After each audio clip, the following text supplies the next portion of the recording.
ನಮಸ್ಕಾರ. ಬೆಳಗ್ಗೆಯಿಂದ ಇದುವರೆಗೂ ನಡೆದ ಸುದ್ದಿಗಳ ಕ್ವಿಕ್ ಲುಕ್. ಎಲ್ಲೆಲ್ಲಿ ಏನೇನಾಯಿತು ಅನ್ನೋದರ ಕಂಪ್ಲೀಟ್ ಡೀಟೇಲ್ಸ್ ಅರ್ಧ ಗಂಟೆಯಲ್ಲಿ ನಿಮ್ಮ ಮುಂದೆ. ನಾನು ಅರುಣ್ ಹುಗಾರ್. ಮೈಸೂರಿನ ಮುಡಾದಲ್ಲಿ 50:50 ನಿಯಮದ ಅನುಸಾರ ಸೈಟ್ ಹಂಚಿಕೆಯಲ್ಲಿ ಗೋಲ್ಮಾಲ್ ಆರೋಪ ಕೇಳಿಬಂದಿದೆ. ಇದೇ ಮುಡಾದಿಂದ ಸಿಎಂ ಸಿದ್ದರಾಮಯ್ಯ ಕುಟುಂಬಕ್ಕೆ ದುಬಾರಿ ಜಾಗ ನೀಡಲಾಗಿದೆ. ಇದು ಈಗ ರಾಜಕೀಯಕ್ಕೆ ತಿರುಗಿದೆ. ಇನ್ನು ಬಿಬಿಎಂಪಿ ಚುನಾವಣೆಯನ್ನ ಮತ್ತೆ ಮುಂದೂಡಲಾಗುತ್ತೆ ಅಂತ ಹೇಳಲಾಗ್ತಾ ಇದೆ. ಇತ್ತ ರಾಜಧಾನಿಯಲ್ಲಿ ಡೆಂಗ್ಯೂ ನಿಯಂತ್ರಣಕ್ಕೆ ಆರೋಗ್ಯ ಇಲಾಖೆ ಪಂಚಸೂತ್ರಗಳ ಪ್ಲಾನ್ ರೂಪಿಸಿದೆ. ಇದರ ಜೊತೆಗೆ ಇನ್ನಷ್ಟು ಇಂಟ್ರೆಸ್ಟಿಂಗ್ ಸುದ್ದಿಗಳನ್ನು ನೋಡೋಣ ಕರ್ನಾಟಕ ನ್ಯೂಸ್ ಎಕ್ಸ್‌ಪ್ರೆಸ್‌ನಲ್ಲಿ. ಮುಡಾ ಸೈಟ್ ಹಂಚಿಕೆಯಲ್ಲಿ ಗೋಲ್ಮಾಲ್ ಪ್ರಕರಣ ದಿನಕ್ಕೊಂದು ತಿರುವನ್ನ ಪಡಿತಾ ಇದೆ. ಪ್ರಭಾವಿಗಳ ಒತ್ತಡಕ್ಕೆ ಮಣಿದು ಅಧಿಕಾರಿಗಳು ಸೈಟ್ ಹಂಚಿದ್ರಾ ಎಂಬ ಅನುಮಾನ ಶುರುವಾಗಿದೆ. ಮುಡಾ ಅಧಿಕಾರಿಗಳ ಕಳ್ಳಾಟ ದಾಖಲೆ ಸಮೇತ ಬಯಲಾಗಿದೆ. 1997ರಲ್ಲಿ ವಶಕ್ಕೆ ಪಡೆದ ಭೂಮಿಗೆ 2021ರಲ್ಲಿ ಪರಿಹಾರ ಸಿಕ್ಕಿದೆ. 2020-21ರ ನಂತರ ವಶಪಡಿಸಿಕೊಂಡ ಭೂಮಿಗೆ 50-50 ಅನುಪಾತದಲ್ಲಿ ನಿವೇಶನ ಹಂಚಿಕೆ ಮಾಡಬೇಕಿತ್ತು. ಆದರೆ 2020-21ರ ಮುನ್ನ ವಶಪಡಿಸಿಕೊಂಡ ಭೂಮಿಗೆ ಬದಲಿ ನಿವೇಶನ ನೀಡಿರುವುದು ಬೆಳಕಿಗೆ ಬಂದಿದೆ. ನಿಯಮ ಗಾಳಿಗೆ ತೂರಿ ಮುಡಾ ಅಧಿಕಾರಿಗಳು ನಿವೇಶನ ಹಂಚಿದ್ದಾರೆ ಎಂಬ ಆರೋಪ ಕೇಳಿಬಂದಿದೆ. ಮುಡಾ ಸೈಟ್ ಹಂಚಿಕೆಯಲ್ಲಿ ಸಿಎಂ ಪತ್ನಿಗೂ ಭೂಮಿ ಸಿಕ್ಕ ದಾಖಲೆ ಸುವರ್ಣ ನ್ಯೂಸ್ಗೆ ಲಭ್ಯ ಆಗಿದೆ. 1997ರಲ್ಲಿ ಮುಡಾ ವಶಕ್ಕೆ ಪಡೆದ ಭೂಮಿಗೆ 2021ರಲ್ಲಿ ಸಿಎಂ ಪತ್ನಿ ಪಾರ್ವತಿಗೂ ಪರಿಹಾರ ನೀಡಿದ್ದು ಈಗ ಭಾರೀ ಚರ್ಚೆಗೆ ಗ್ರಾಸವಾಗಿದೆ. ನಿಯಮದಂತೆ 2020-21ರ ನಂತರ 50-50 ಅನುಪಾತ ಜಾರಿಯಾಗಿತ್ತು. ಆದರೆ 1997ರಲ್ಲಿ ಮುಡಾ ನೋಟಿಫೈ ಮಾಡಿ ಕೈ ಬಿಟ್ಟಿದ್ದ ಭೂಮಿಗೂ ಈಗ ಪರಿಹಾರ ಸಿಕ್ಕಿದೆ. ಜಮೀನು ಕಳೆದುಕೊಂಡ ಬಡಾವಣೆಯಲ್ಲೇ ಖಾಲಿ ಸೈಟ್ ಇದ್ರೂ ವಿಜಯನಗರ ಬಡಾವಣೆಯಲ್ಲಿ ಬೆಲೆ ಬಾಳುವ ಬೇರೆ ಸೈಟ್ ನೀಡಿದ್ಯಾಕೆ ಅಂತ ಆರ್ಟಿಐ ಕಾರ್ಯಕರ್ತರು ಪ್ರಶ್ನೆ ಎತ್ತಿದ್ದಾರೆ. ಮುಡಾದಿಂದ ಪತ್ನಿ ಪಾರ್ವತಿಗೆ ನಿವೇಶನ ಹಂಚಿಕೆ ಕುರಿತು ಸಿಎಂ ಸಿದ್ದರಾಮಯ್ಯ ಪ್ರತಿಕ್ರಿಯಿಸಿದ್ದಾರೆ. ಬಿಜೆಪಿ ಅಧಿಕಾರದಲ್ಲಿದ್ದಾಗ ನಮಗೆ ಸೈಟ್ ಕೊಟ್ಟಿದ್ರು, ರಿಂಗ್ ರೋಡ್ ಪಕ್ಕದಲ್ಲಿದೆ ಅಂತ ನನ್ನ ಬಾಮೈದ ಭೂಮಿ ಖರೀದಿಸಿದ. ಬಾಮೈದನಿಂದ ನನ್ನ ಹೆಂಡತಿ ಸೈಟ್ ಪಡೆದಿದ್ದಾರೆ. ಕಾನೂನಿನ ಪ್ರಕಾರ 50-50 ಅನುಪಾತದಲ್ಲಿ ಸೈಟ್ ಕೊಡಲು ಒಪ್ಪಿದ್ರು. ನಿವೇಶನವನ್ನ ಬಿಜೆಪಿಯವರ ಅವಧಿಯಲ್ಲೇ ಕೊಟ್ಟಿದ್ದಾರೆ ಅಂತ ನಿವೇಶನ ಹಂಚಿಕೆ ಬಗ್ಗೆ ಸಿಎಂ ಸಿದ್ದರಾಮಯ್ಯ ಸ್ಪಷ್ಟನೆ ಕೊಟ್ಟಿದ್ದಾರೆ. ಮುಡಾ ನಿವೇಶನ ಹಂಚಿಕೆಯಲ್ಲಿ ಗೋಲ್ಮಾಲ್ ಆರೋಪ ಸಂಬಂಧ ಸಚಿವ ಮಹದೇವಪ್ಪ ಪ್ರತಿಕ್ರಿಯಿಸಿದ್ದಾರೆ. ಕಾಂಗ್ರೆಸ್ ಅಧಿಕಾರಕ್ಕೆ ಬಂದ ಮೇಲೆ ಸೈಟ್ ಹಂಚಿಕೆ ಆಗಿಲ್ಲ. ಸಿಎಂ ಪುತ್ರ ಯತೀಂದ್ರ ತಾಯಿಗೆ ನಿವೇಶನ ಕೊಡಿಸಿದ್ದಾರೆ ಅಂತ ಆರೋಪಿಸುತ್ತಿದ್ದಾರೆ. ಆದರೆ ಸಿಎಂ ಪುತ್ರ ಯತೀಂದ್ರಗೂ ಇದಕ್ಕೂ ಸಂಬಂಧ ಇಲ್ಲ. ಯತೀಂದ್ರ ಆ ಲೆವೆಲ್ಗೆ ಇಳಿಯೋ ಮನುಷ್ಯ ಅಲ್ಲ. ತನಿಖಾ ವರದಿ ಬಂದ ಮೇಲೆ ತಪ್ಪು ಯಾರದು ಅಂತ ಗೊತ್ತಾಗುತ್ತೆ ಅಂತ ಮಹದೇವಪ್ಪ ಹೇಳಿದ್ದಾರೆ. ಮುಡಾದಲ್ಲಿ ಸಿಎಂ ಪತ್ನಿ ಪಾರ್ವತಿಗೆ ನಿವೇಶನ ಹಂಚಿಕೆಗೆ ಬಿಜೆಪಿ ನಾಯಕ ಆರ್ ಅಶೋಕ್ ಕಿಡಿಕಾರಿದ್ದಾರೆ. ದಲಿತರ ಹಣವನ್ನ ಗುಳುಂ ಮಾಡಿರುವ ಸಿದ್ಧ ಹಸ್ತರು 4,000 ಕೋಟಿ ಗುಳುಂ ಮಾಡಿ ತಮ್ಮ ಕೈಚಳಕ ಪ್ರದರ್ಶನ ಮಾಡಿದ್ದಾರೆ. ನಿಮ್ಮ ಪತ್ನಿಗೆ ನಿಯಮ ಬಾಹಿರವಾಗಿ ಹೇಗೆ ಸೈಟ್ ವರ್ಗಾವಣೆ ಆಯಿತು ಅಂತ ಪ್ರಶ್ನೆ ಮಾಡಿದ್ದಾರೆ. ಮುಡಾ ಅಧಿಕಾರಿಗಳನ್ನ ವರ್ಗಾವಣೆ ಮಾಡಿದ್ದೀರಿ. 4,000 ಕೋಟಿ ರೂಪಾಯಿ ಭ್ರಷ್ಟಾಚಾರ ಕೇಸನ್ನ ಸಿಬಿಐಗೆ ವಹಿಸಿ ಐಎಎಸ್ ಅಧಿಕಾರಿಗಳಿಗೆ ತನಿಖೆಗೆ ನೀಡಿ ಪ್ರಕರಣ ಮುಚ್ಚಿ ಹಾಕಬೇಡಿ ಅಂತ ಕಾಂಗ್ರೆಸ್ ನಾಯಕರಿಗೆ ಆರ್ ಅಶೋಕ್ ಟ್ವೀಟ್ ಮೂಲಕ ಆಗ್ರಹಿಸಿದ್ದಾರೆ.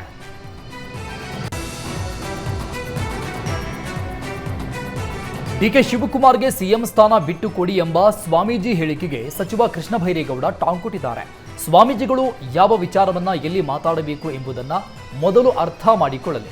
ಸರ್ಕಾರಿ ಸಮಾರಂಭಕ್ಕೆ ಬಂದು ರಾಜಕೀಯ ವಿಚಾರ ಮಾತಾಡಿದ್ರೆ ಹೇಗೆ ಅಂತ ಪ್ರಶ್ನಿಸಿದ್ದಾರೆ. ಸ್ವಾಮೀಜಿ ತಮ್ಮ ಮಠದಲ್ಲಿ ಆ ವಿಚಾರ ಮಾತಾಡಲಿ, ತಮ್ಮ ಭಕ್ತರ ಮುಂದೆ ಅದನ್ನ ಹೇಳಲಿ. ಯಾರಿಗೆ ಯಾವ ವಿಚಾರ ಎಲ್ಲಿ ಮಾತಾಡಬೇಕು ಅಂತ ಹೇಳುವ ಸ್ಥಿತಿ ಬಂದಿದ್ದೇ ಬೇಸರದ ವಿಚಾರ ಅಂತ ಅಸಮಾಧಾನ ವ್ಯಕ್ತಪಡಿಸಿದ್ದಾರೆ.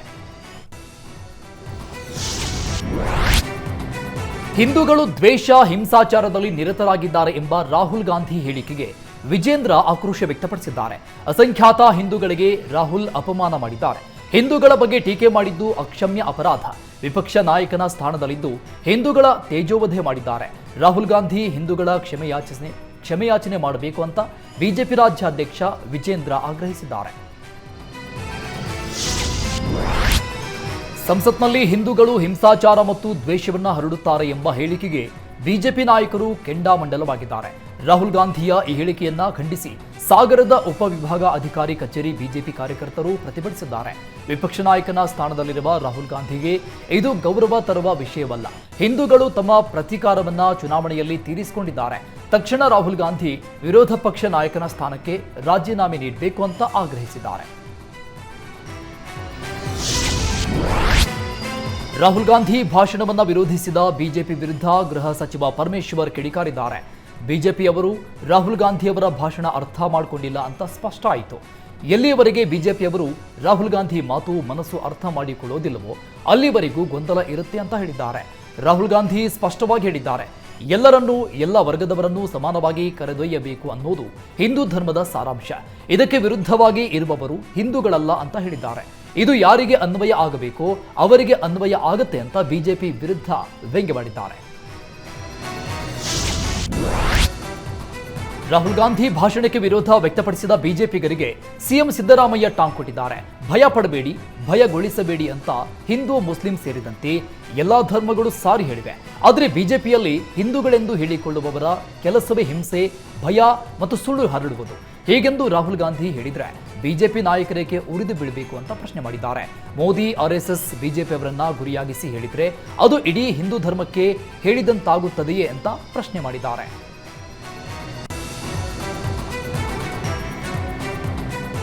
ರೇವಣ್ಣ ಕುಟುಂಬಕ್ಕೆ ಒಂದರ ಮೇಲೆ ಒಂದರಂತೆ ಸಂಕಷ್ಟ ಎದುರಾಗುತ್ತಲೇ ಇದೆ. ಮಕ್ಕಳು ಜೈಲಿಗೆ ಹೋದ ಬಗ್ಗೆ ಮಾಜಿ ಸಚಿವ ಎಚ್ ಡಿ ರೇವಣ್ಣ ಪ್ರತಿಕ್ರಿಯಿಸಿದ್ದಾರೆ. ನಾನು ಸದ್ಯಕ್ಕೆ ಪ್ರಜ್ವಲ್ ಭೇಟಿಗೆ ಹೋಗಲ್ಲ. ನಾನು ಹೋದ್ರೆ ರೇವಣ್ಣ ಏನೋ ಹೇಳಿಕೊಟ್ಟ ಅಂತ ಹೇಳ್ತಾರೆ. ಹೀಗಾಗಿ ನಾನು ಹೋಗಲ್ಲ. ಮಗ ಎಂಬ ಕಾರಣಕ್ಕೆ ನನ್ನ ಪತ್ನಿ ನಿನ್ನೆ ಪ್ರಜ್ವಲ್ ಭೇಟಿಗೆ ಹೋಗಿದ್ರು. ತಾಯಿ ಮಗ ಏನು ಮಾತಾಡಿದ್ದಾರೆ ಅಂತ ನನಗೆ ಗೊತ್ತಿಲ್ಲ. ಸೂರಜ್ ರೇವಣ್ಣ ಮಹಾನ್ ದೈವ ಭಕ್ತ. ಅವನು ಬೇಗ ಹೊರ ಬರ್ತಾನೆ ಅನ್ನೋ ನಂಬಿಕೆ ಇದೆ. ಉಳಿದ ಯಾವ ವಿಚಾರಗಳ ಬಗ್ಗೆಯೂ ನಾನು ಮಾತನಾಡಲ್ಲ ಅಂತ ಹೇಳಿದ್ದಾರೆ. ಯಾದಗಿರಿಯಲ್ಲಿ ನೂತನವಾಗಿ ನಿರ್ಮಾಣವಾಗಿರುವ ವೈದ್ಯಕೀಯ ಕಾಲೇಜಿಗೆ ವೈದ್ಯಕೀಯ ಶಿಕ್ಷಣ ಸಚಿವ ಶರಣಪ್ರಕಾಶ್ ಪಾಟೀಲ್ ಭೇಟಿ ಕೊಟ್ಟು ಪರಿಶೀಲಿಸಿದರು. ನಂತರ ವೈದ್ಯಕೀಯ ಕಾಲೇಜಿನ ವಿದ್ಯಾರ್ಥಿಗಳ ಜೊತೆ ಸಂವಾದ ನಡೆಸಿದ ಸಚಿವರು ಕಾಲೇಜಿನ ವ್ಯವಸ್ಥೆ ಕುರಿತು ಚರ್ಚೆ ಮಾಡಿದರು. ಕಾಲೇಜಿನ ವಿದ್ಯಾರ್ಥಿಗಳಿಗೆ ಊಟ, ಶಿಕ್ಷಣದ ಗುಣಮಟ್ಟ ಹಾಗೂ ಕಾಲೇಜಿನ ಸ್ಥಿತಿಗತಿ ಬಗ್ಗೆ ಮಾಹಿತಿ ಪಡೆದರು. ಸಚಿವ ಶರಣಪ್ರಕಾಶ್ಗೆ ಜಿಲ್ಲಾ ಉಸ್ತುವಾರಿ ಸಚಿವ ಶರಣಬಸಪ್ಪ ದರ್ಶನಾಪುರ, ಶಾಸಕರಾದ ರಾಜ ವೇಣುಗೋಪಾಲ್ ನಾಯಕ್, ಶರಣಗೌಡ ಕಂದಕೂರು ಸಾಥ್ ಕೊಟ್ಟರು. ಜಾತಿ ಗಣತಿ ವರದಿ ನಿಮ್ಮ ಸರ್ಕಾರ ಸ್ವೀಕಾರ ಮಾಡಿದೆ. ಮುಂದಿನ ದಿನಗಳಲ್ಲಿ ಇದರ ಬಗ್ಗೆ ಚರ್ಚೆ ಆಗಲಿದೆ ಅಂತ ಸಚಿವ ಶಿವರಾಜ್ ತಂಗಡಗಿ ತಿಳಿಸಿದ್ದಾರೆ. ನಮಗೆ ಗಟ್ಟಿತನ ಇರೋದ್ರಿಂದಲೇ ಜಾತಿ ಗಣತಿಯನ್ನ ಸ್ವೀಕಾರ ಮಾಡಿದ್ದೇವೆ. ಗಣತಿಗೂ ಹಾಗೂ ಚುನಾವಣೆಗೂ ಸಂಬಂಧ ಇಲ್ಲ. ಎಲ್ಲ ಸಾಧಕ ಬಾಧಕಗಳ ಚರ್ಚೆ ನಡೀತಾ ಇದೆ ಅಂತ ಸಿಎಂ ಹೇಳಿದ್ದಾರೆ. ಯಾರಿಗೂ ನೋವು ಆಗದ ರೀತಿಯಲ್ಲಿ ಜಾತಿ ಗಣತಿ ವರದಿಯನ್ನ ಕ್ಯಾಬಿನೆಟ್ಗೆ ತರ್ತೀವಿ ಅಂತ ಹೇಳಿದ್ದಾರೆ. ನಿಶ್ಚಿತವಾಗಲು ನಾವು ಶೋಷಿತ ಸಮುದಾಯಗಳಿಗೆ ನ್ಯಾಯ ಕೊಡಿಸ್ತೀವಿ ಅಂತ ಹೇಳಿದ್ದಾರೆ. ರಾಜ್ಯದಲ್ಲಿ ದಿನೇ ದಿನೇ ಡೆಂಘಿ ಅಬ್ಬರ ಜೋರಾಗ್ತಾ ಇದೆ. ಕೇವಲ 6 ತಿಂಗಳಲ್ಲಿ 5,700ಕ್ಕೂ ಹೆಚ್ಚು ಪ್ರಕರಣಗಳು ವರದಿಯಾಗಿದ್ದು, ಡೆಂಘಿ ನಿಯಂತ್ರಣಕ್ಕೆ ಆರೋಗ್ಯ ಇಲಾಖೆ ಹರಸಾಹಸ ಪಡ್ತಾ ಇದೆ. ಭಾನುವಾರ ಒಂದೇ ದಿನ 12 ಮಂದಿಗೆ ಡೆಂಘಿ ಸೋಂಕು ದೃಢಪಟ್ಟಿದೆ. ಡೆಂಘಿ ಪ್ರಕರಣ ಕಡಿಮೆ ಮಾಡಲು ಬಿಬಿಎಂಪಿ ಮೈಕ್ರೋ ಪ್ಲಾನ್ ತಯಾರಿ ಮಾಡಿಕೊಂಡಿದೆ. ಬಿಬಿಎಂಪಿ ವ್ಯಾಪ್ತಿಯಲ್ಲಿ 28 ಲಕ್ಷ ಮನೆಗಳಿವೆ. ಅದರಲ್ಲಿ 12 ಲಕ್ಷ ಮನೆಗಳಿಗೆ 15 ದಿನಕ್ಕೊಮ್ಮೆ ವಿಸಿಟ್ ಮಾಡಲು ಪ್ಲಾನ್ ಮಾಡಿದೆ. ಇದಕ್ಕಾಗಿ 1400 ಆಶಾ ಕಾರ್ಯಕರ್ತೆಯರು ಮತ್ತು ಬಿಬಿಎಂಪಿ ಆರೋಗ್ಯ ಅಧಿಕಾರಿಗಳನ್ನು ನೇಮಿಸಿರುವುದಾಗಿ ಬಿಬಿಎಂಪಿ ಆಯುಕ್ತ ತುಷಾರ್ ಗಿರಿನಾಥ್ ಹೇಳಿದ್ದಾರೆ. ಇಷ್ಟು ದಿನ ಬಿಬಿಎಂಪಿ ಚುನಾವಣೆ ಮಾಡಿ ಅಂತ ಹೇಳ್ತಾ ಇದ್ದ ಕಾಂಗ್ರೆಸ್ ಈಗ ಬಿಬಿಎಂಪಿ ಚುನಾವಣೆ ಮಾಡಲು ಹಿಂದೇಟು ಹಾಕ್ತಾ ಇದೆ. ಈಗ ಬಿಬಿಎಂಪಿ ಚುನಾವಣೆ ನಡೆಸಿದ್ರೆ ಕಾಂಗ್ರೆಸ್ಗೆ ಹಿನ್ನಡೆ ಎಂದು ಕಾಂಗ್ರೆಸ್ ಆಂತರಿಕ ಸಮೀಕ್ಷೆ ವರದಿ ನೀಡಿದೆ.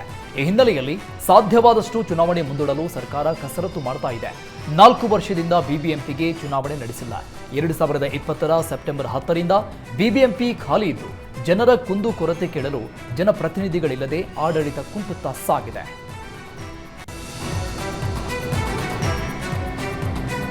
ಗ್ಯಾರಂಟಿ ಯೋಜನೆಗಳಿಂದಾಗಿ ಇಂಧನ ಇಲಾಖೆ ಕಂಗೆಟ್ಟು ಹೋಗಿದೆ. ರಾಜ್ಯದ ಎಸ್ಕಾಂಗಳಿಗೆ ದೊಡ್ಡ ಪ್ರಮಾಣದಲ್ಲಿ ವಿದ್ಯುತ್ ಬಿಲ್ ಬಾಕಿ ಇದ್ದು, ಗ್ರಾಮ ಪಂಚಾಯಿತಿಗಳ ಬಿಲ್ ಬಾಕಿ ವಸೂಲಿ ಮಾಡದಿದ್ರೆ ದಿವಾಳಿಯಾಗುವ ಆತಂಕ ವ್ಯಕ್ತಪಡಿಸಿದೆ. ಗ್ರಾಮ ಪಂಚಾಯಿತಿಗಳು 6,509 ಕೋಟಿ ರೂಪಾಯಿಯನ್ನ ಬಾಕಿ ಉಳಿಸಿಕೊಂಡಿವೆ. ವಿದ್ಯುತ್ ಬಿಲ್ ಬಾಕಿಯನ್ನ ವಸೂಲಿ ಮಾಡಲೇಬೇಕು, ಇಲ್ಲವೇ ಸಾಲ ಪಡೆಯಲು ಖಾತ್ರಿ ನೀಡುವಂತೆ ಇಂಧನ ಇಲಾಖೆ ಹಣಕಾಸು ಇಲಾಖೆಗೆ ಮನವಿ ಮಾಡಿದ್ದು, ಇಂಧನ ಇಲಾಖೆ ಮನವಿಗೆ ಹಣಕಾಸು ಇಲಾಖೆ ಒಪ್ಪಿಗೆ ನೀಡಿದೆ. ವಾಹನ ಸವಾರರು ಹೈ ಬೀಮ್ ಲೈಟ್ ಹಾಕಿ ವಾಹನ ಚಾಲನೆ ಮಾಡಿದ್ರೆ ಕೇಸ್ ಬೀಳೋದು ಪಕ್ಕ. ಬೆಂಗಳೂರು ಪಶ್ಚಿಮ ವಿಭಾಗ ಸಂಚಾರಿ ಪೊಲೀಸರ ವಿಶೇಷ ಕಾರ್ಯಾಚರಣೆ ನಡೆಸಿ ಹೈ ಬೀಮ್ ಲೈಟ್ ಹಾಕಿ ವಾಹನ ಚಾಲನೆ ಮಾಡುವವರ ವಿರುದ್ಧ ಕ್ರಮಕ್ಕೆ ಮುಂದಾಗಿದ್ದಾರೆ. ಇತ್ತೀಚೆಗೆ ಹೈ ಬೀಮ್ ಹಾಕಿ ವಾಹನ ಚಲಾವಣೆಯಿಂದ ಹೆಚ್ಚು ಅಪಘಾತಗಳು ಆಗ್ತಾ ಇತ್ತು. ಇದರಿಂದ ಪೊಲೀಸರು ಅಖಾಡಕ್ಕಿಳಿದಿದ್ದಾರೆ. ಹೈಬೀಮ್ ಲೈಟ್ ಹಾಕಿ ವಾಹನ ಚಾಲನೆ ಮಾಡ್ತಾ ಇದ್ದ ಚಾಲಕರ ವಿರುದ್ಧ ಪ್ರಕರಣ ದಾಖಲು ಮಾಡಿದ್ದಾರೆ. ಐಎಂವಿ ಕಾಯ್ದೆ 172ರ ಅಡಿ 239 ವಾಹನ ಚಾಲಕರ ಮೇಲೆ ಪ್ರಕರಣ ದಾಖಲಿಸಲಾಗಿದೆ. ಮರದಿಂದ ಬಿದ್ದು ಗಾಯಗೊಂಡ ಕೋತಿಗೆ ಚಿಕಿತ್ಸೆ ನೀಡಿ ಯುವಕರು ಮಾನವೀಯತೆ ಮೆರೆದಿದ್ದಾರೆ. ಬೆಳಗಾವಿ ಜಿಲ್ಲೆಯ ಹುಕ್ಕೇರಿಯಲ್ಲಿ ಮರದಿಂದ ಬಿದ್ದು ಗಂಭೀರ ಗಾಯಗೊಂಡಿದ್ದ ಕೋತಿಗೆ ಯುವಕರು ಚಿಕಿತ್ಸೆ ಕೊಡಿಸಿದ್ದಾರೆ. ಹುಕ್ಕೇರಿ ಸರ್ಕಾರಿ ಪಶು ಆಸ್ಪತ್ರೆಯಲ್ಲಿ ಕೋತಿಗೆ ಚಿಕಿತ್ಸೆ ಕೊಡಿಸಿದ್ದು ಯುವಕರ ಕಾರ್ಯಕ್ಕೆ ಸ್ಥಳೀಯರು ಮೆಚ್ಚುಗೆ ವ್ಯಕ್ತಪಡಿಸಿದ್ದಾರೆ. ಪ್ರತಿಷ್ಠಿತ ಕಂಪನಿಗಳ ಬ್ರಾಂಡೆಡ್ ಬಟ್ಟೆಗಳನ್ನು ನಕಲು ಮಾಡ್ತಾ ಇದ್ದ ಆರೋಪಿಗಳ ಸಿಸಿಬಿ ಪೊಲೀಸರು ಬಂಧಿಸಿದ್ದಾರೆ. Nike, Puma, Tommy Hilfiger, Under Armour, Adidas ಸೇರಿದಂತೆ ವಿವಿಧ ಬ್ರಾಂಡೆಡ್ ಕಂಪನಿಯ ಲೋಗೋ ಬಳಸಿ ಬಟ್ಟೆಗಳನ್ನು ನಕಲು ಮಾಡ್ತಾ ಇದ್ರು. ಇವತ್ತು ಸಿಸಿಬಿ ಅಧಿಕಾರಿಗಳು ದಾಳಿ ನಡೆಸಿ ಆರೋಪಿಗಳನ್ನು ಬಂಧಿಸಿದ್ದಾರೆ. ಇನ್ನು ಬಂಧಿತರಿಂದ ಸುಮಾರು 1.30 ಕೋಟಿ ಮೌಲ್ಯದ ಬ್ರಾಂಡೆಡ್ ಬಟ್ಟೆಗಳನ್ನು ವಶಕ್ಕೆ ಪಡೆದಿದ್ದಾರೆ.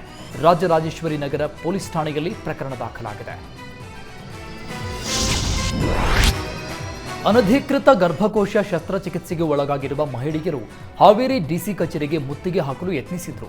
ಗರ್ಭಕೋಶ ಕಳೆದುಕೊಂಡ 9 ವರ್ಷದಿಂದ ಹೋರಾಟ ಮಾಡಿದ್ರೂ ಇನ್ನೂ ಪರಿಹಾರ ಸಿಕ್ಕಿಲ್ಲ. ನಮಗೆ ಪರಿಹಾರ ಕೊಡಿಸಿ, ಸಚಿವ ಶಿವಾನಂದ ಪಾಟೀಲ್ ಭೇಟಿಯಾಗಲು ಅವಕಾಶ ಮಾಡಿಕೊಡಿ, ಇಲ್ಲವೇ ನಮ್ಮನ್ನ ಬಂಧಿಸಿ ಅಂತ ಆಕ್ರೋಶ ವ್ಯಕ್ತಪಡಿಸಿದ್ರು. ಇದೇ ವೇಳೆ ಡಿಸಿ ಕಚೇರಿಗೂ ಮುತ್ತಿಗೆ ಹಾಕಲು ಯತ್ನಿಸಿದ್ರು. ಆದರೆ ಬ್ಯಾರಿಕೇಡ್ ಹಾಕಿ ಪೊಲೀಸರು ಮಹಿಳೆಯರನ್ನ ತಡೆದ್ರು.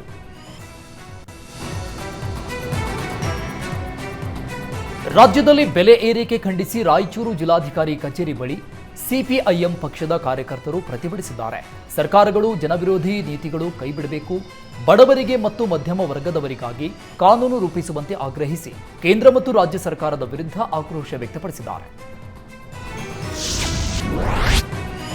ಬಾಗಲಕೋಟೆ ಜಿಲ್ಲೆಯ ಇಳಕಲ್ಲ ಪಟ್ಟಣದಲ್ಲಿ ಎಸ್ಆರ್ ಕಾಶ್ಯಪ್ಪನವರ ಪ್ರತಿಷ್ಠಾನದ ವತಿಯಿಂದ ವಿದ್ಯಾರ್ಥಿಗಳಿಗೆ ಪ್ರತಿಭಾ ಪುರಸ್ಕಾರ ಕಾರ್ಯಕ್ರಮ ನಡೆಸಲಾಯಿತು. ನಗರದ ಕಂಠಿ ವೃತ್ತದ ಸಭಾಂಗಣದಲ್ಲಿ ದಿವಂಗತ ಎಸ್ಆರ್ ಕಾಶ್ಯಪ್ಪನವರ ಅವರ 22ನೇ ಪುಣ್ಯ ಸ್ಮರಣೋತ್ಸವ ಕಾರ್ಯಕ್ರಮ ನಡೆಸಲಾಯಿತು. ಹುನಗುಂದ ಶಾಸಕ ವಿಜಯಾನಂದ ಕಾಶ್ಯಪ್ಪನವರ್ ಕಾರ್ಯಕ್ರಮಕ್ಕೆ ಚಾಲನೆ ಕೊಟ್ಟರು. ಇನ್ನು ಕಾರ್ಯಕ್ರಮದಲ್ಲಿ ಹುನಗುಂದ ತಾಲೂಕಿನ ಶಾಲಾ ಕಾಲೇಜುಗಳಲ್ಲಿ ಅತಿ ಹೆಚ್ಚು ಅಂಕ ಪಡೆದ ವಿದ್ಯಾರ್ಥಿಗಳಿಗೆ ಗೌರವಿಸಿ ಸನ್ಮಾನಿಸಲಾಯಿತು. ಸಾಧಕ ವಿದ್ಯಾರ್ಥಿಗಳಿಗೆ ಶಾಲಾ ಬ್ಯಾಗ್ ಮತ್ತು ನಗದು ಪುರಸ್ಕಾರ ನೀಡಿ ಗೌರವಿಸಲಾಯಿತು. ದಾವಣಗೆರೆ ಜಿಲ್ಲೆಯಲ್ಲಿ ಡೆಂಘಿ ರುದ್ರನರ್ತನ ಜೋರಾಗಿದೆ. ಕಳೆದ ವಾರ ಡೆಂಗ್ಯೂ ಜ್ವರದಿಂದ ಬಳಲ್ತಾ ಇದ್ದ ಯುವತಿ ಚಿಕಿತ್ಸೆ ಫಲಿಸದೆ ಮೃತಪಟ್ಟಿದ್ದಾಳೆ. ಮೃತಳನ್ನ ಹೊನ್ನಾಳಿ ತಾಲೂಕಿನ ಸಾಸ್ವೆಹಳ್ಳಿ ಬಳಿಯ ಹನುಮನಹಳ್ಳಿಯ ನಿವಾಸಿ ಅನುಷಾ ಎನ್ನಲಾಗಿದೆ. ದಾವಣಗೆರೆ ಜಿಲ್ಲೆಯಲ್ಲಿ ಜನವರಿಯಿಂದ ಜೂನ್ವರೆಗೆ 155 ಪ್ರಕರಣ ದಾಖಲಾಗಿವೆ. ದಾವಣಗೆರೆ ನಗರ, ಚನ್ನಗಿರಿ, ಹೊನ್ನಾಳಿ ತಾಲೂಕಲ್ಲಿ ಅತಿ ಹೆಚ್ಚು ಡೆಂಘಿ ಪ್ರಕರಣ ದಾಖಲಾಗಿವೆ. ಸರ್ಕಾರಿ ಬಸ್ ಹತ್ತುವ ವೇಳೆ ಡೋರ್ ಲಾಕ್ ತುಂಡಾದ ಘಟನೆ ಚಿಕ್ಕಮಗಳೂರು ತಾಲೂಕಿನ ಐದಳ್ಳಿ ಗ್ರಾಮದ ಬಳಿ ನಡೆದಿದೆ. ಬಸ್ ಡೋರ್ ಲಾಕ್ ಕಟ್ಟಾಗ್ತಾ ಇದ್ದಂತೆ ಮಹಿಳೆ ಕೆಳಗೆ ಬಿದ್ದಿದ್ದಾರೆ. ಸರ್ಕಾರಿ ಬಸ್ ಒಂದು ಚಿಕ್ಕಮಗಳೂರಿಂದ ಶೃಂಗೇರಿಗೆ ತೆರಳುತ್ತಾ ಇತ್ತು. ಐದಳ್ಳಿ ಗ್ರಾಮದ ಬಳಿ ಶಕುಂತಲಮ್ಮ ಎಂಬಾಕೆ ಬಸ್ನಿಂದ ಬಿದ್ದು ಗಂಭೀರ ಗಾಯವಾಗಿದ್ದಾರೆ. ಇನ್ನು ಗಾಯಾಳು ಶಕುಂತಲಮ್ಮಗೆ ಆಲ್ದೂರು ಸರ್ಕಾರಿ ಆಸ್ಪತ್ರೆಯಲ್ಲಿ ಚಿಕಿತ್ಸೆ ನೀಡಲಾಗ್ತಾ ಇದೆ. ಇನ್ನು ಬಸ್ಸನ್ನ ಸರಿಯಾಗಿ ನಿರ್ವಹಣೆ ಮಾಡ್ತಾ ಇಲ್ಲ ಅಂತ ಪ್ರಯಾಣಿಕರು ಆಕ್ರೋಶ ವ್ಯಕ್ತಪಡಿಸಿದ್ದು ಆಲ್ದೂರು ಪೊಲೀಸ್ ಠಾಣೆಯಲ್ಲಿ ಪ್ರಕರಣ ದಾಖಲಾಗಿದೆ. ಇನ್ನು ಪ್ರಕರಣ ದಾಖಲಾಗ್ತಾ ಇದ್ದಂತೆ ಬಸ್ ಸಂಚಾರ ಸ್ಥಗಿತಗೊಳಿಸಲಾಗಿದೆ. ಮಲೆನಾಡು ಭಾಗದಲ್ಲಿ ಮಳೆಯ ಅಬ್ಬರ ಮುಂದುವರೆದಿದೆ. ಗಾಳಿ ಮಳೆಯಿಂದಾಗಿ ಹಾಲೂರು ಶಾಲಾ ಕಟ್ಟಡದ ಮೇಲ್ಛಾವಣಿಗೆ ಹಾನಿಯಾಗಿದ್ದು ಗೋಡೆಯ ಮಣ್ಣು ಉದುರಿ ಬೀಳ್ತಾ ಇದೆ. ಶಾಲೆಯಲ್ಲಿ ಶಿಕ್ಷಕರು, ವಿದ್ಯಾರ್ಥಿಗಳಿಗೆ ಆತಂಕ ಹೆಚ್ಚಾಗಿದೆ. ಇನ್ನು ವಿಷಯ ತಿಳಿತಾ ಇದ್ದಂತೆ ಶಾಲೆಗೆ ಭೇಟಿ ನೀಡಿದ ಶಾಸಕಿ ನಯನಾ ಮೋಟಮ್ಮ ಶಾಲೆಯ ಮೇಲ್ಛಾವಣಿ ಸರಿಪಡಿಸಲು ಕ್ರಮ ಕೈಗೊಳ್ಳುವಂತೆ ಅಧಿಕಾರಿಗಳಿಗೆ ಸೂಚನೆ ಕೊಟ್ಟಿದ್ದಾರೆ. ಹುಡುಗಿಯರು ನೋಡಲೆಂದು ಬಟ್ಟೆ ಬಿಚ್ಚಿಕೊಂಡು ಬಸ್ ಸ್ಟ್ಯಾಂಡ್ಗೆ ಬಂದು ಹುಚ್ಚಾಟ ಮಾಡ್ತಾ ಇದ್ದ ರೀಲ್ಸ್ ರಾಜನಿಗೆ ಅಥಣಿ ಪೊಲೀಸರು ಬುದ್ಧಿ ಕಲಿಸಿದ್ದಾರೆ. ಶಿನಾಳ ಗ್ರಾಮದ ಬಾಳೇಶ್ ದುರ್ಗಿ ಎಂಬಾತ ಬಟ್ಟೆ ಬಿಚ್ಚಿಕೊಂಡು ಬಸ್ ಸ್ಟಾಪ್ನಲ್ಲಿ ರೀಲ್ಸ್ ಮಾಡ್ತಾ ಇದ್ದ. ಇದನ್ನ ದೂರದಿಂದಲೇ ನೋಡಿದ ಪೊಲೀಸರು ಯುವಕನನ್ನ ಪೊಲೀಸ್ ಠಾಣೆಗೆ ಕರೆತಂದು ತಮ್ಮದೇ ಸ್ಟೈಲ್ನಲ್ಲಿ ಬುದ್ಧಿ ಮಾತು ಹೇಳಿದ್ದಾರೆ. ಕೂಡಲೇ ತನ್ನ ತಪ್ಪಿನ ಅರಿವಾಗಿ ಯುವಕ ಇನ್ಸ್ಟಾ ಪೇಜ್ನಲ್ಲಿ ನಾನು ತಪ್ಪು ಮಾಡಿದ್ದೇನೆ, ಇನ್ಯಾರು ಈ ರೀತಿ ಮಾಡಬೇಡಿ ಅಂತ ಪೋಸ್ಟ್ ಹಾಕಿದ್ದಾರೆ. ಉದ್ಯೋಗ ಖಾತ್ರಿ ಯೋಜನೆ ಅಡಿ ಕೆಲಸ ನೀಡುವಂತೆ ಆಗ್ರಹಿಸಿ ಚಿತ್ರದುರ್ಗದ ತಮ್ಮೇನಹಳ್ಳಿ ಗ್ರಾಮ ಪಂಚಾಯಿತಿ ಕಚೇರಿ ಎದುರು ಗ್ರಾಮಸ್ಥರು ಪ್ರತಿಭಟಿಸಿದ್ದಾರೆ. ಉದ್ಯೋಗ ಖಾತ್ರಿ ಕೆಲಸಕ್ಕೆ ಅರ್ಜಿ ಸಲ್ಲಿಸಿದ್ರು ನಿರ್ಲಕ್ಷ್ಯ ತೋರಿಸ್ತಾ ಇದ್ದಾರೆ ಅಂತ ತಮ್ಮೇನಹಳ್ಳಿ ಗ್ರಾಮ ಪಂಚಾಯಿತಿ ಅಧಿಕಾರಿಗಳ ವಿರುದ್ಧ ಸ್ಥಳೀಯರು ಆಕ್ರೋಶ ವ್ಯಕ್ತಪಡಿಸಿದ್ದಾರೆ. ಮಂಗಳೂರಿನ ಕೆಪಿಟಿ ಜಂಕ್ಷನ್ನ ರಸ್ತೆಯ ಅಲ್ಲಲ್ಲಿ ಗುಂಡಿ ಬಿದ್ದಿತ್ತು. ಹೆದ್ದಾರಿಯಲ್ಲಿ ಗುಂಡಿಯಿಂದ ವಾಹನ ಸವಾರರು ಕಷ್ಟಪಡ್ತಾ ಇದ್ರು. ವಾಹನ ಸವಾರರ ಕಷ್ಟ ನೋಡಲಾಗಿದೆ. ಗುಂಡಿಗೆ ಕಾಂಕ್ರೀಟ್ ಹಾಕಿದ ಟ್ರಾಫಿಕ್ ಪೊಲೀಸರು ಹೆದ್ದಾರಿ ಹೊಂಡಕ್ಕೆ ಮುಕ್ತಿ ಕೊಟ್ಟಿದ್ದಾರೆ. ಕದ್ರಿ ಪೊಲೀಸ್ ಠಾಣೆಯ ಎಸ್ಐ ಹಾಗೂ ಸಿಬ್ಬಂದಿ ಕೆಲಸಕ್ಕೆ ಎಲ್ಲೆಡೆ ಮೆಚ್ಚುಗೆ ವ್ಯಕ್ತವಾಗಿದೆ. ಉಡುಪಿ ಜಿಲ್ಲೆಯಲ್ಲಿ ಧಾರಾಕಾರ ಮಳೆಯಾಗ್ತಾ ಇದೆ. ಮಳೆಯ ನಡುವೆ ಸಮುದ್ರ ಪಾಲಾಗುವ ಕಸದ ಸಮಸ್ಯೆಗೆ ಎನ್ಜಿಒ ಸಂಸ್ಥೆಯೊಂದು ಪರಿಹಾರ ಹುಡುಕಿದೆ. ಸಾಹಸ್ ಎಂಬ ಎನ್ಜಿಒ ಸಂಸ್ಥೆ ರಬ್ಬರ್ ಬ್ಯಾರಿಕೇಡ್ ಅನ್ನ ಕಾಲುವೆಗೆ ಅಡ್ಡಲಾಗಿ ಹಾಕುವ ಮೂಲಕ ಪ್ಲಾಸ್ಟಿಕ್ ಕಸ ಮುಂದೆ ಹೋಗದಂತೆ ತಡೆಯುವಲ್ಲಿ ಯಶಸ್ವಿಯಾಗಿದೆ. ಜೊತೆಗೆ ಆ ಪ್ಲಾಸ್ಟಿಕ್ ಅನ್ನ ಮರುಬಳಕೆ ಮಾಡಲು ಕಾರ್ಖಾನೆಗೆ ನೀಡುವ ಕೆಲಸ ಮಾಡ್ತಾ ಇದೆ.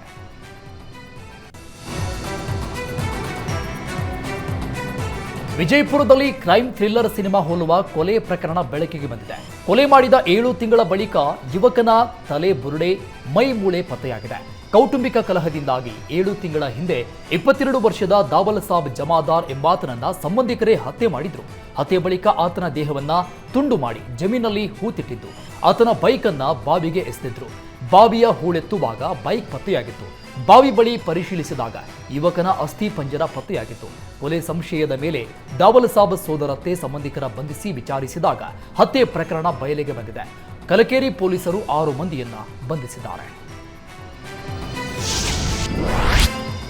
ಕರ್ನಾಟಕದಲ್ಲಿ ಕನ್ನಡಿಗರಿಗೆ ಉದ್ಯೋಗ ಸಿಗಬೇಕು ಅಂತ ಕನ್ನಡ ಸಂಘಟನೆಗಳು ಹೋರಾಟ ಮಾಡ್ತಾ ಇದ್ರೆ, ಮತ್ತೊಂದು ಕಡೆ ರಾಜ್ಯ ರೈಲ್ವೆ ಇಲಾಖೆಯಲ್ಲಿ ಕನ್ನಡವನ್ನ ಕಡೆಗಣಿಸಲಾಗ್ತಾ ಇದೆ. ನೈಋತ್ಯ ರೈಲ್ವೆಯಲ್ಲಿ ಪ್ರಾದೇಶಿಕ ಭಾಷೆಗೆ ಒತ್ತು ನೀಡ್ತಾ ಇಲ್ಲ. ಕಳೆದ ವರ್ಷ ಸಹ ಮೈಸೂರು ವಿಭಾಗದಲ್ಲಿ 167 ಸಹಾಯಕ ಲೋಕೋ ಪೈಲಟ್ ಹುದ್ದೆಗಳಿಗೆ ನಡೆದ ಪರೀಕ್ಷೆಯಲ್ಲಿ ಕೇವಲ ಹಿಂದಿ ಇಂಗ್ಲಿಷ್ ಆಯ್ಕೆ ನೀಡಲಾಗಿತ್ತು. ಈ ಬಾರಿಯೂ ಹಿಂದಿ ಇಂಗ್ಲಿಷ್ಗೆ ಒತ್ತು ನೀಡಿದ್ದು ಕನ್ನಡದಲ್ಲಿ ಪರೀಕ್ಷೆ ಬರೆಯಲು ಅವಕಾಶ ನೀಡ್ತಾ ಇಲ್ಲ ಎಂಬ ಆರೋಪ ಕೇಳಿಬಂದಿದೆ. ಮಹಾರಾಷ್ಟ್ರ ಸದನದಲ್ಲಿ ಗಡಿ ಕನ್ನಡಿಗರ ಸಮಸ್ಯೆ ಪ್ರಸ್ತಾಪವಾಗಿದೆ. ಕನ್ನಡ ಶಾಲೆಗಳಿಗೆ ಮರಾಠಿ ಶಿಕ್ಷಕರ ನೇಮಕದ ವಿಚಾರವನ್ನ ಶಾಸಕ ವಿಕ್ರಮ್ ಸಾವಂತ್ ಪ್ರಸ್ತಾಪಿಸಿದ್ದಾರೆ. ಬೆಳಗಾವಿಯಲ್ಲಿ ಮರಾಠಿ ಭಾಷಿಕರು ಇರುವಂತೆ ಮಹಾರಾಷ್ಟ್ರ ಗಡಿ ಭಾಗದಲ್ಲಿ ಕನ್ನಡ ಭಾಷಿಕರು ಇದ್ದಾರೆ. ಜತ್ ಅಕ್ಕಲಕೋಟ ತಾಲೂಕಲ್ಲಿ ಕನ್ನಡ ಭಾಷಿಕರು ಇದ್ದಾರೆ. ಇಲ್ಲಿನ ಸರ್ಕಾರಿ ಕನ್ನಡ ಶಾಲೆಗಳಿಗೆ ಮರಾಠಿ ಶಿಕ್ಷಕರನ್ನ ನೇಮಕ ಮಾಡಲಾಗಿದೆ. ಇದು ಗಡಿ ಭಾಗದ ಕನ್ನಡಿಗರಿಗೆ ಮಹಾರಾಷ್ಟ್ರ ಸರ್ಕಾರ ಅನ್ಯಾಯ ಮಾಡ್ತಾ ಇದೆ ಎಂಬ ಭಾವನೆ ಮೂಡಿದೆ. ಸರ್ಕಾರ ತಕ್ಷಣವೇ ಗಡಿ ಭಾಗದ ಕನ್ನಡಿಗರ ಸಮಸ್ಯೆಗಳಿಗೆ ಸ್ಪಂದಿಸಬೇಕು. ಕನ್ನಡ ಶಾಲೆಗಳಿಗೆ ಕನ್ನಡ ಶಿಕ್ಷಕರನ್ನ ನೇಮಕ ಮಾಡುವಂತೆ ಶಾಸಕ ವಿಕ್ರಮ್ ಸಾವಂತ್ ಆಗ್ರಹಿಸಿದ್ದಾರೆ. ಮನೆ ಬಳಿ ನಿಲ್ಲಿಸಿದ್ದ ಆಟೋ ಮೇಲೆ ಕಾಡಾನೆ ದಾಳಿ ಮಾಡಿದ ಘಟನೆ ಮಡಿಕೇರಿ ತಾಲೂಕಿನ ನಾಲಡಿ ವಾಟೆಕಾಡಿನಲ್ಲಿ ನಡೆದಿದೆ. ಆನೆ ದಾಳಿಗೆ ವಾಟೆಕಾಡಿನ ದೇವಯ್ಯ ಎಂಬುವರ ಆಟೋ ಜಖಮಾಗಿದೆ. ಮನೆ ಬಳಿ ಇದ್ದ ತೋಟದಲ್ಲೂ ಕಾಡಾನೆ ದಾಂಧಲೆ ನಡೆಸಿದ್ದು ಆನೆ ಹಾವಳಿಯಿಂದ ಮುಕ್ತಿ ನೀಡುವಂತೆ ಅಧಿಕಾರಿಗಳಿಗೆ ಗ್ರಾಮಸ್ಥರು ಒತ್ತಾಯಿಸಿದ್ದಾರೆ.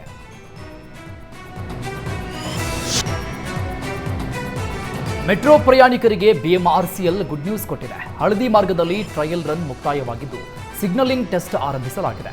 ಚೀನಾದ ಡ್ರೈವರ್ಲೆಸ್ ಮೆಟ್ರೋ ಮೂಲಕ ಸಿಗ್ನಲಿಂಗ್ ಟೆಸ್ಟ್ ನಡೆಸಲಾಗಿದೆ.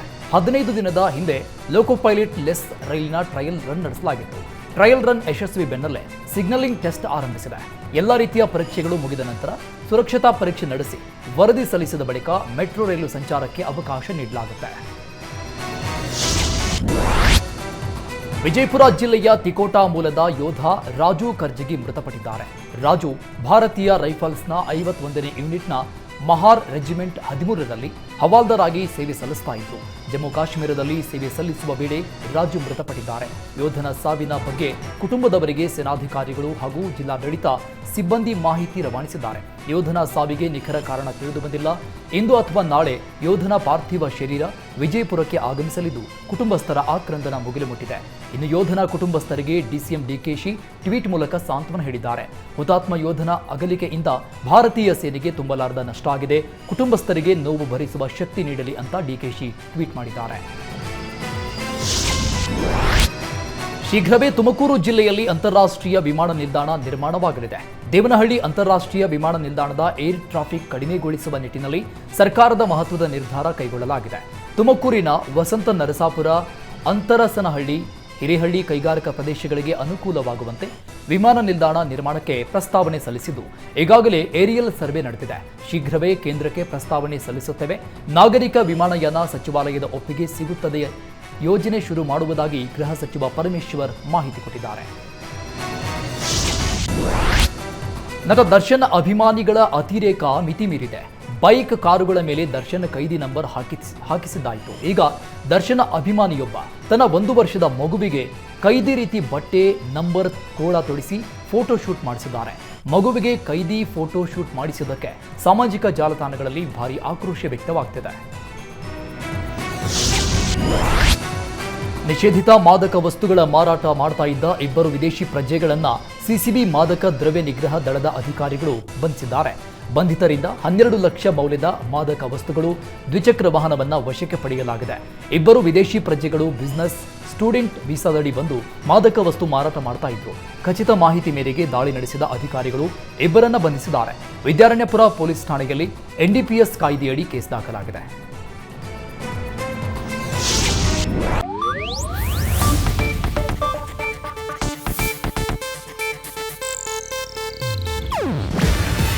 ಇದು ಏಷ್ಯಾನೆಟ್ ನ್ಯೂಸ್ ನೆಟ್ವರ್ಕ್ ಪ್ರಸ್ತುತಿ. ನೀವು ನೋಡ್ತಿದ್ದೀರಾ ಏಷ್ಯಾನೆಟ್ ಸುವರ್ಣ ನ್ಯೂಸ್.